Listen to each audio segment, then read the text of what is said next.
Shalom Bapak Ibu dan Saudara-saudari, kita berjumpa kembali di dalam perenungan intim dengan Allah. Yang pada kesempatan ini akan membahas sebuah tema karakter buah Roh Kudus dengan judul renungan cara memiliki damai.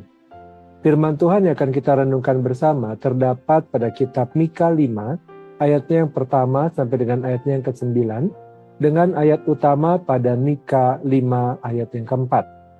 Namun sebelumnya saya mengundang setiap kita untuk bersatu dalam doa. Mari kita berdoa. Bapa yang baik, kami berterima kasih dan bersyukur kepada Tuhan untuk kasih setiamu, sehingga pada hari ini kami masih diizinkan untuk kembali merenungkan kebenaran firman Tuhan, yang merupakan pelita bagi kaki kami dan terang bagi jalan kami. Berkatilah kami ya Tuhan, agar kami dapat menerima kebenaran firman-Mu dengan baik, dan juga menerapkannya dengan benar dalam kehidupan setiap kami. Terima kasih Bapa, dalam nama Tuhan Yesus kami berdoa. Amin.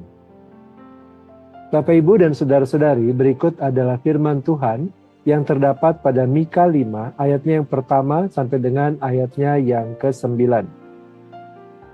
Raja Mesias dan Penyelamat Israel. Tetapi engkau, hai Betlehem Efrata, hai yang terkecil di antara kaum-kaum Yehuda, dari antaramu akan bangkit bagiku seorang yang memerintah Israel, yang asalnya sudah sejak dahulu, sejak zaman dahulu. Sebab itu ia akan membiarkan mereka sampai waktu perempuan yang sedang melahirkan telah melahirkan. Lalu selebihnya dari saudara-saudaranya akan kembali kepada anak-anak Israel. Ia akan teguh menggembalakan mereka dalam kekuatan Tuhan, dalam kemegahan nama Tuhan Allahnya. Mereka akan tinggal tetap sebab sekarang kebesarannya akan sampai ke ujung bumi.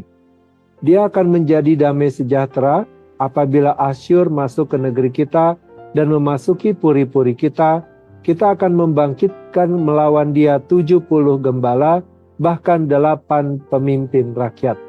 Mereka akan menggiring negeri Asyur dengan pedang dan negeri Nimrod dengan pedang terhunus. Ia akan melepaskan kita dari Asyur apabila ia memasuki negeri kita dan menginjak wilayah kita.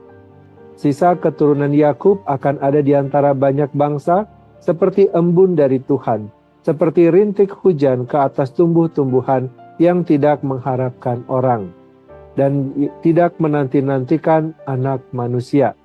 Sisa keturunan Yakub akan ada di antara bangsa-bangsa, di tengah-tengah banyak bangsa, seperti singa di antara binatang hutan, seperti singa muda di antara kawanan kambing domba. Kemanapun ia pergi, ia menerkam dan mencabik, tidak ada yang melepaskan. Tanganmu akan diangkat melawan para lawanmu, dan semua musuhmu akan dilenyapkan. Pada waktu itu, demikianlah firman Tuhan, aku akan melenyapkan kuda-kudamu dari antara kamu, dan menghancurkan kereta-keretamu. Demikianlah pembacaan firman Tuhan, berbahagialah kita yang mendengarnya dan tekun melaksanakannya. Bapak, Ibu, dan Saudara-saudari, di tengah kehidupan yang seringkali diwarnai dengan berbagai konflik dan pertikaian, banyak orang yang menginginkan damai, tetapi sering mencarinya di tempat yang salah. Ada yang berharap damai akan datang ketika persoalan ekonomi selesai, hubungan keluarga dipulihkan, kesehatan kembali membaik, atau keadaan menjadi lebih stabil. Sebagian lagi berusaha menciptakan ketenangan melalui pencapaian prestasi tertentu, hiburan, atau berbagai bentuk pelarian dari kenyataan hidup. Namun damai yang bergantung pada keadaan tidak pernah bertahan lama. Ketika situasi berubah, ketenangan itu pun lenyap. Alkitab menunjukkan bahwa persoalan terbesar manusia bukan pertama-tama terletak pada keadaan yang di sekelilingnya, melainkan pada relasinya yang telah rusak dengan Allah karena dosa. Selama permusuhan dengan Allah belum diselesaikan, manusia tidak mungkin menikmati damai yang sejati. Oleh sebab itu, ketika Yehuda menghadapi ancaman bangsa Asyur yang begitu besar, Nabi Mika tidak mengarahkan umat untuk menggantungkan harapan pada kekuatan militer, kecerdikan politik, atau kemampuan manusia. Di tengah keadaan yang tampaknya tanpa harapan, Mika justru mengarahkan pandangan mereka kepada janji Allah tentang Sang Mesias yang akan datang. Di dalam pemeliharaan yang sempurna, Allah telah menetapkan jalan keselamatan jauh sebelum manusia melihat jalan keluarnya. Nubuat Mika menyatakan bahwa dari Bethlehem Efrata, sebuah kota kecil yang hampir tidak diperhitungkan di antara kaum-kaum Yehuda, akan lahir seorang penguasa bagi Israel. Asal-usulnya sudah sejak purbakala, sejak dahulu kala. Nubuat ini menunjukkan bahwa Mesias bukan sekedar raja manusia yang muncul karena perkembangan sejarah, melainkan pribadi yang telah ditetapkan Allah sejak kekekalan. Mika kemudian menyatakan bahwa Mesias itu akan berdiri dan menggembalakan umatnya dengan kekuatan Tuhan dan dengan kemuliaan nama Tuhan Allahnya. Bapak, Ibu, dan saudara-saudari, puncak dari nubuat ini terdapat pada kalimat Dia menjadi damai sejahtera. Mika tidak mengatakan bahwa Mesias hanyalah pembawa damai, tetapi bahwa Dia sendiri adalah damai itu. Kita perlu memahami bahwa seluruh keamanan dan ketentraman orang percaya bersumber dari pemerintahan Kristus sebagai Raja dan Gembala umatnya. Selama Kristus memerintah, umat Allah memiliki dasar yang kokoh untuk hidup tanpa dikuasai oleh ketakutan, sebab keselamatan mereka dipelihara oleh Allah sendiri. Nubuat ini digenapi secara sempurna di dalam Yesus Kristus. Ketika malaikat memberitakan kelahirannya, berita yang dibawa adalah damai sejahtera bagi manusia yang berkenan kepada Allah. Damai yang Kristus kerjakan bukanlah sekedar penghentian konflik atau perasaan tenang, melainkan pendamaian antara Allah yang kudus dengan manusia yang berdosa. Di atas kayu salib, Yesus menanggung murka Allah yang seharusnya dijatuhkan kepada umatnya. Melalui kebangkitannya, Ia mengalahkan dosa, maut, dan kuasa iblis. Dengan demikian, akar permusuhan antara Allah dan manusia diselesaikan secara tuntas. Dari pendamaian inilah mengalir damai dengan hati nurani, damai dalam menghadapi penderitaan, dan damai dalam membangun hubungan dengan sesama. Dunia berbicara tentang damai melalui kompromi atau keseimbangan kepentingan. Tetapi Injil berbicara tentang damai yang lahir dari karya penebusan Kristus. Selama seseorang belum diperdamaikan dengan Allah melalui Kristus, ia mungkin menikmati ketenangan sesaat, tetapi belum memiliki damai yang sejati. Karena itu damai sejahtera yang disebut sebagai buah Roh Kudus bukanlah sifat alami manusia atau hasil latihan pengendalian diri yang ketat. Damai merupakan buah dari pekerjaan Roh Kudus yang menerapkan karya Kristus di dalam hati orang percaya.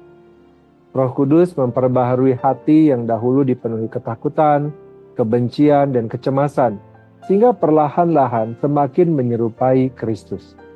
Roh Kudus mengajar kita mempercayai pemeliharaan Allah, bahkan ketika doa belum dijawab, tetap tenang ketika keadaan belum berubah, dan mengampuni ketika hati ingin membalas. Bapak, Ibu, dan saudara-saudari, seorang teolog bernama Abraham Kuyper pernah menegaskan bahwa tidak ada 1 inci pun di seluruh ciptaan yang tidak berada di bawah pemerintahan Kristus. Jika demikian, tidak ada pula satu bagian dari hidup orang percaya berada di luar pemeliharaannya. Keyakinan inilah yang melahirkan damai yang tidak bergantung pada situasi, melainkan pada pribadi yang memegang seluruh sejarah di dalam tangannya. Oleh sebab itu, marilah kita memeriksa kembali sumber damai yang kita cari setiap hari. Janganlah kita menggantungkan hati kepada keadaan yang terus berubah, tetapi kepada Kristus yang tidak pernah berubah. Ketika pergumulan keluarga, tekanan pekerjaan, persoalan ekonomi, atau penyakit datang silih berganti, ingatlah bahwa Sang Raja Damai tetap memerintah. Ia tidak pernah meninggalkan umat yang telah ditebusnya. Roh Kudus terus membentuk setiap orang percaya agar semakin mencerminkan karakter Kristus, sehingga damai yang kita terima dari Allah juga terpancar melalui cara kita berbicara, mengambil keputusan, menghadapi konflik, dan mengasihi sesama. Inilah damai yang sejati. Damai yang tidak dapat diberikan oleh dunia dan tidak dapat dirampas oleh dunia. Karena sumbernya adalah Kristus sendiri, Sang Gembala Agung yang memelihara umatnya untuk selama-lamanya. Mari kita berdoa. Bapa, kami berterima kasih dan bersyukur atas firman Tuhan dan perenungan yang telah kami dengarkan pada saat ini, yang kembali mengingatkan kami bahwa hanya Kristuslah sumber damai yang sejati. Biarlah hati kami melekat kepadamu ya Tuhan, seperti ranting pada pohon anggur, dan kami pun akan menghasilkan buah yang limpah. Biarlah Tuhan, ketenangan, kedamaian yang kami miliki bersumber dari Tuhan saja, dan kami juga dapat salurkan itu kepada orang lain. Sehingga kemanapun kami melangkah, mereka akan melihat bukan diri kami, tetapi Kristus yang menyertai kami. Terima kasih Bapa untuk semua kebaikan-Mu. Kini kami kembali memohonkan kepada Tuhan, kiranya Engkau memberkati kami dengan segala kebaikan dari Allah Bapa, cinta kasih dari Tuhan Yesus, serta persekutuan dengan Allah Roh Kudus yang menyertai kami sampai kedatangan Tuhan yang kedua kali. Di dalam nama Tuhan Yesus kami berdoa. Amin. Demikianlah perenungan intim dengan Allah pada kesempatan ini.